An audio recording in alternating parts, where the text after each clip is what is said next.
नमस्कार, मैं मिलन Patel, registered pharmacist. आज की वीडियो में आपको इंटेस्टाइन में जब भी कीड़े होते हैं, यानी कि आपकी आंतों में जब भी कीड़े होते हैं तो हमारा शरीर हमें किस प्रकार से संकेत देता है उसके बारे में बताऊंगा। वीडियो शुरू करने से पहले एक सिंगल रिक्वेस्ट है कि अगर आपको ये वीडियो पसंद आता है तो प्लीज लाइक कर सकते हो। अगर आप चैनल पर नए हो, आपको मेरे कंटेंट अगर पसंद आए तो प्लीज चैनल को सब्सक्राइब भी करना, क्योंकि आपके लिए इस प्रकार के कंटेंट मैं बनाते रहता हूँ। तो आइए बिना देरी किए आज की वीडियो की शुरुआत करते हैं। जब भी हमारे इंटेस्टाइन में कीड़े हो जाते हैं, जब भी हमारी आंतों में कीड़े हो जाते हैं, तो सबसे पहला संकेत हमें हमारी डाइजेस्टिव सिस्टम यानी कि जो हमारा पाचन तंत्र है वो देता है। एब्डोमिनल पेन होता है, कॉन्स्टिपेशन की परेशानी हो सकती है, फिर डायरिया की परेशानी भी हो सकती है, साथ ही साथ गैस ब्लोटिंग की समस्या, वोमिटिंग, नोजिया की समस्या। एब्डोमिनल पेन में क्या होगा कि आपके पेट में कंटिन्यूअस दर्द रहेगा या फिर इंटरमिटेंट दर्द होगा, मतलब कि थोड़ी देर के दर्द होगा, फिर कुछ घंटे नहीं होगा, फिर होगा, फिर कुछ घंटे नहीं होगा। इस प्रकार से एब्डोमेन में पेन होता है। जो नाभि का भाग है उसके आसपास या फिर दोनों साइड में आपको दर्द होता है, और जब भी ये दर्द बहुत ही लंबे समय के लिए चलता है तो आपको समझ जाना चाहिए कि कुछ ना कुछ आपके इंटेस्टाइन में या फिर आपकी डाइजेस्टिव सिस्टम में परेशानी है। दूसरा ये होता है कि डायरिया हो सकते हैं। तो आपका जो बाउल मूवमेंट है वो काफी फ्रीक्वेंट हो जाता है, जिसकी वजह से वोटरी डायरिया की परेशानी हो सकती है। इसके विपरीत भी हो सकता है, अगर जो कीड़े हो राउंड वर्म है तो ऐसे में वो क्या करते हैं, इंटेस्टाइन को ब्लॉक कर देते हैं, जिसकी वजह से कॉन्स्टिपेशन यानी कि कब्ज की परेशानी हो सकती है। कुछ लोगों को कॉन्स्टिपेशन की परेशानी होती है, कुछ लोगों को डायरिया की परेशानी होती है। तो कुछ लोगों को ये जो होता है वो अल्टरनेटिव एपिसोड्स आते हैं।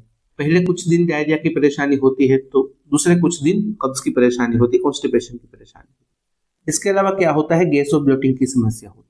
अगर आपके शरीर में कीड़े हैं, अगर आपके इंटेस्टाइन में कीड़े हैं तो आप जो कुछ भी फूड खाते हैं वो फर्मेंट होने लगेगा, ज्यादा तेजी से होगा, जिसकी वजह से गैस ब्लोटिंग की समस्या रहेगी, आपके पेट में गुड़गुड़ की आवाज कंटिन्यू आती रहेगी। तो इस प्रकार की समस्या होती है। इसके अलावा नोजिया और वोमिटिंग की समस्या रहती है।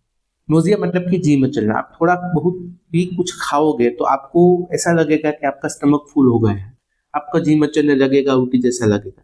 या फिर कुछ केसेस में अगर इन्फेक्शन ज्यादा फैला हुआ है तो आप जो कुछ भी खाते हो उल्टी के जरिए बाहर निकल जाता है। तो इस प्रकार से सबसे पहला जो संकेत होता है वो जनरली आपकी डाइजेस्टिव सिस्टम यानी कि आपका पाचन तंत्र आपको देता है।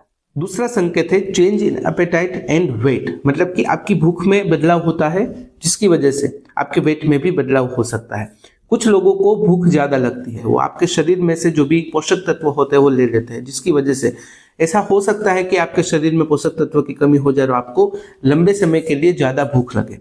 दूसरा ये होता है कि भूख कम हो जाती है।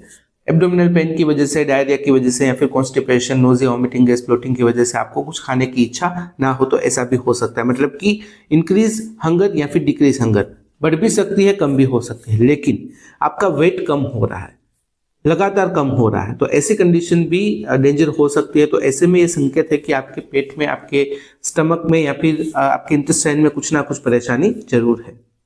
तीसरा संकेत है वीकनेस एंड फटीग, मतलब कि कमजोरी महसूस होना और थकान महसूस होना।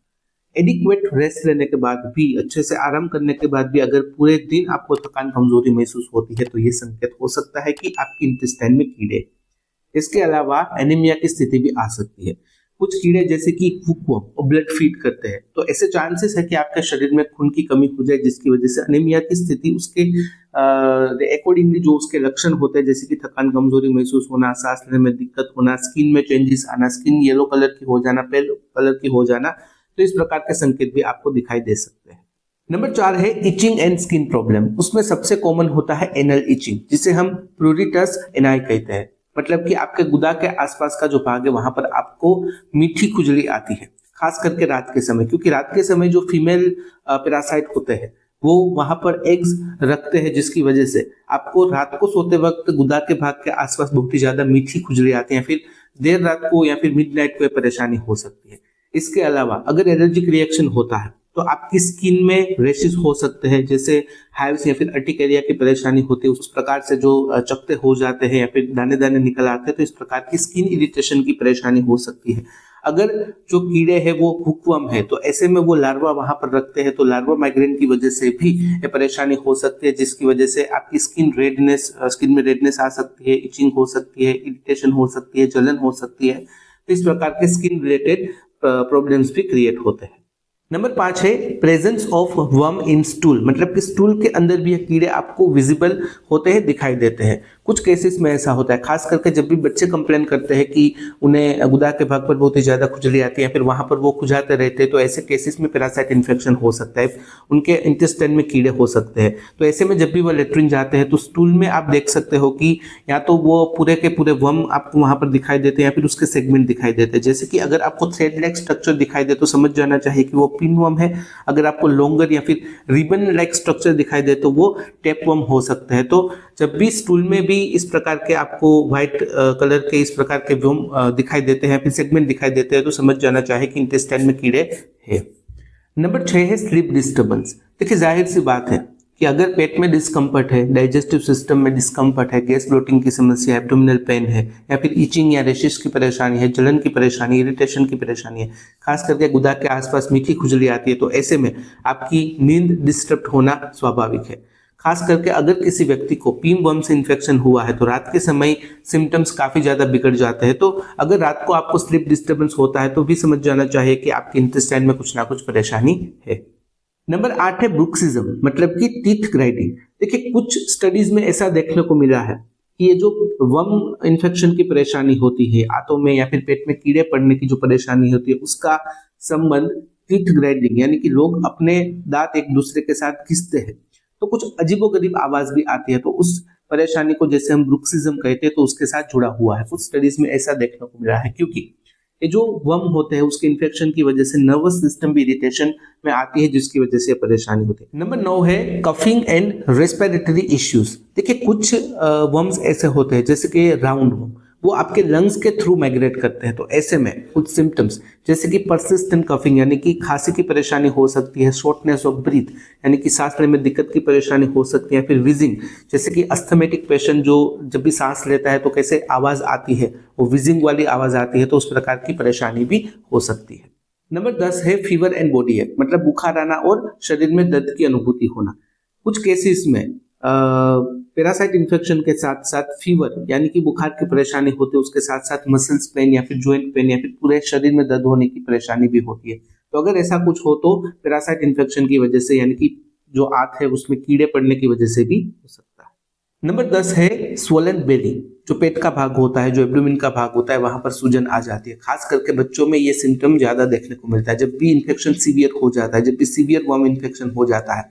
तो ऐसे केसेस में फ्लूइड रिटेंशन होता है, फिर इंटेस्टाइन ब्लॉकेज की वजह से कॉन्स्टिपेशन हो जाता है, जिसकी वजह से एब्डोमेन का जो भाग होता है, पेट के भाग पर सूजन देखने को मिलती है। जब भी राउंड वर्म इन्फेक्शन होता है और खास करके जो बच्चा है वो मालनरिश्ड है, मतलब कि अच्छे से न्यूट्रिशन नहीं मिल पाता, जिसे हम कहते हैं कि कुपोषण का शिकार है, तो ऐसे केसेस में ये बच्चे के जो एब्डोमेन का भाग है वहां पर सूजन देखने को मिलती है। तो अगर ऐसा कुछ भी होता है तो ये पैरासाइट इन्फेक्शन हो सकता है। अब बात करते हैं डॉक्टर से कब कंसल्ट करना है। देखिए जो भी सिम्टम्स मैंने आपको बताए उनमें से एक या फिर अधिक सिम्टम्स अगर बार बार दिखाई दे रहा है तो ऐसे केसेस में डॉक्टर से बात करनी जरूरी होती है। या फिर अगर स्टूल में वर्म विजिबल दिखाई देते हैं या फिर इचिंग सीवियर हो जाती है, शरीर पर रैशेस बहुत ही ज़्यादा हो जाते हैं, आपको भूख बहुत ही कम लगती है, फिर बहुत ही ज़्यादा भूख लगती है, पेट से संबंधित समस्या होने लगती है, जो कुछ भी खाते हो उल्टी हो जाती है, फिर डायरिया कब्ज की परेशानी लंबे समय से है, तो ऐसे केसेस में डॉक्टर से बात करनी जरूरी होती है। आप ओटीसी प्रोडक्ट्स भी ले सकते हो, ओटीसी मेडिसिन भी ले सकते हो, लेकिन फिर भी डॉक्टर से बात करनी काफ़ी जरूरी होती है, क्योंकि अगर इसे नज़रअंदाज करते हो तो फिर ब्लड इन्फेक्शन होने के चांसेस भी रहते हैं। तो यह थी जानकारी। जब भी आपकी आंतों में यानी कि इंटेस्टाइन में कीड़े हो जाते हैं तो फिर हमारी बॉडी हमें किस प्रकार के संकेत देती है उसके बारे में।